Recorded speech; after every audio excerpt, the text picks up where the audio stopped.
Shalom, perkenalkan nama saya Nela Pransani Stinja dari Prodi Manajemen Pendidikan Kristen semester 1 Grup A dengan mata kuliah Dasar-Dasar Manajemen Pendidikan dengan dosen pengampu Bapak Nasib Tua Lumban Gaul MED. Di sini saya akan menjelaskan 5 pertanyaan yang diberikan Bapak Nasib Tua Lumban Gaul. Pertanyaan yang pertama yaitu, mengapa manajemen sangat penting bagi setiap organisasi termasuk organisasi pendidikan?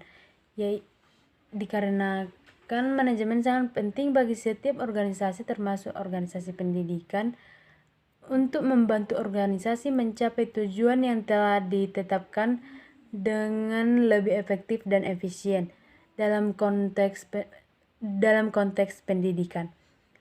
Manajemen membantu Di sini saya akan menjelaskan 5 pertanyaan yang diberikan Bapak Nasib Tua Lumban Gaul. Pertanyaan pertama yaitu, mengapa manajemen sangat penting bagi setiap organisasi termasuk organisasi pendidikan, yaitu membantu organisasi mencapai tujuan yang telah ditetapkan dengan lebih efektif dan efisien. Dalam pendidikan, manajemen membantu sekolah dan universitas mengatur sumber daya mereka, seperti tenaga pengajar, siswa, fasilitas, untuk mencapai tujuan pendidikan yang lebih ditetapkan. Manajemen juga membantu sekolah dan universitas untuk menghadapi tantangan yang muncul, seperti perubahan kebijakan dan peraturan, serta meningkatkan kualitas pendidik dan pendidikan yang disediakan. Oleh karena itu, manajemen sangat penting dalam memastikan bahwa organisasi pendidikan dapat beroperasi dengan baik dan memberikan pendidikan yang berkualitas tinggi kepada siswa mereka. Pertanyaan kedua, jelaskan perbedaan proses manajemen dan manajemen proses di sebuah organisasi. Yaitu proses manajemen dan manajemen proses adalah dua konsep yang berbeda. Proses manajemen mencakup kegiatan perencanaan, pengorganisasian, pengarahan, dan pengendalian. Sedangkan manajemen proses adalah pendekatan sistematis yang memastikan beragam proses dan bisnis berjalan secara efektif dan efisien. Manajemen proses membantu organisasi dan menyelaraskan proses dalam bisnis dengan tujuan strategisnya. Sederhananya, proses manajemen adalah serangkaian tindakan yang dilakukan oleh manajer untuk mencapai tujuan organisasi, sedangkan manajemen proses adalah pendekatan yang digunakan untuk memastikan bahwa proses bisnis berjalan dengan secara efektif dan efisien. Pertanyaan ketiga, jelaskan 14 prinsip-prinsip manajemen menurut Henry Fayol yang perlu diimplementasikan dalam mengelola sebuah organisasi. Perlu kita tahu bahwa Henry Fayol adalah seorang ahli teori manajemen dan administrasi yang berasal dari Prancis yang memperkenalkan 14 prinsip manajemen. Yang pertama, pembagian kerja. Pekerjaan harus dibagi menjadi unsur-unsur yang lebih kecil di spesialisasi sehingga output atau hasil kerja karyawan dan efektivitas akan meningkatkan seiring dengan peningkatan kemampuan dan keahlian pada tugas yang dikerjakan. Kedua, keseimbangan wewenang dan tanggung jawab. Para manajer memiliki wewenang dalam memerintahkan bawahan melakukan atau tidak melakukan sesuatu.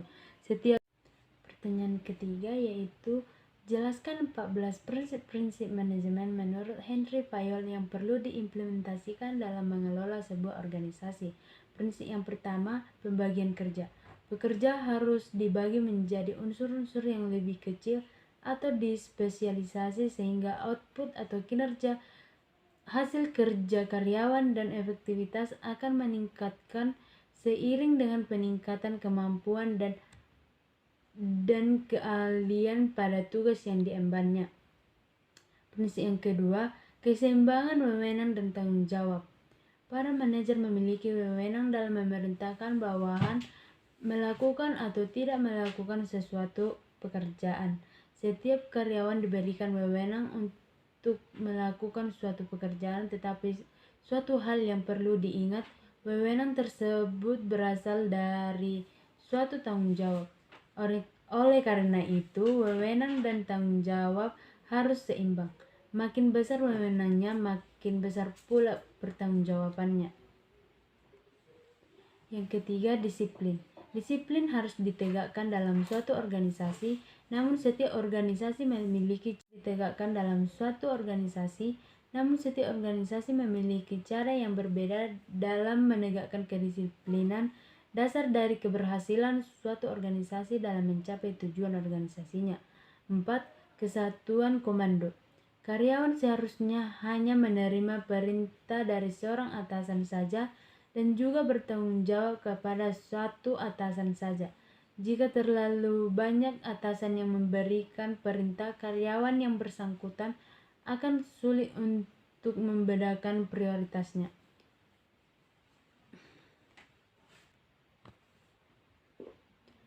Kelima, kesatuan arah. Karyawan yang bekerja dalam suatu organisasi harus memiliki tujuan dan arah yang sama dan bekerja berdasarkan rencana yang sama. Keenam, subordinasi dari kepentingan individu pada kepentingan umum selalu ditempatkan di bawah kepentingan umum organisasi. Ketujuh, remunerasi personel. Gaji dan kompensasi lainnya harus adil dan memadai untuk memotivasi karyawan dalam mencapai tujuan organisasi. Kedelapan, sentralisasi dan desentralisasi. Desentralisasi dan sentralisasi harus disesuaikan dengan kebutuhan organisasi. Sentralisasi dapat meningkatkan efisiensi, sedangkan desentralisasi dapat meningkatkan fleksibilitas dan kreativitas. 9. Hierarki.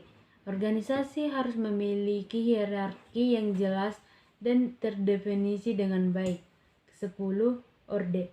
Setiap benda dan orang harus ditempatkan di tempat yang tepat dan sesuai dengan fungsinya. 11. Keadilan. Karyawan harus diperlukan dengan adil dan setara. 12. Stabilitas tenaga kerja. Karyawan harus diberikan stabilitas dalam pekerjaannya agar mereka dapat berkembang dan memberikan kontribusi yang lebih besar bagi organisasi. 13.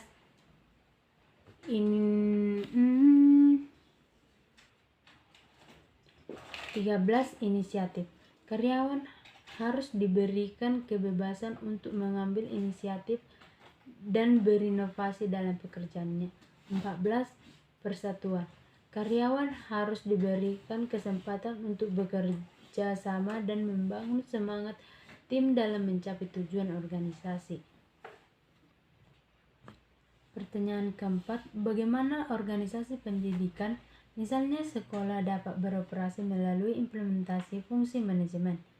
Organisasi pendidikan seperti sekolah dapat beroperasi dengan baik melalui implementasi fungsi manajemen. Fungsi manajemen terdiri dari 4 elemen utama: perencanaan, pengorganisasian, pengarahan, dan pengawasan. Perencanaan adalah penetapan tujuan dan strategi untuk mencapai tujuan tersebut. Dalam pendidikan, perencanaan melibatkan tujuan pendidikan, mengidentifikasi sumber daya yang diperlukan, dan merencanakan kegiatan yang diperlukan untuk mencapai tujuan tersebut.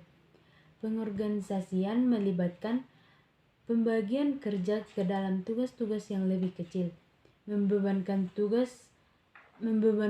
tugas-tugas itu kepada orang yang sesuai dengan kemampuannya, mengalokasikan sumber daya, dan mengkoordinasikan demi efektivitas pencapaian tujuan organisasi. Pengarahan melibatkan bimbingan bawahan agar menjadi pegawai yang mempunyai pengetahuan dan keahlian memadai, serta bisa bekerja secara efektif untuk mencapai tujuan yang telah ditetapkan oleh organisasi.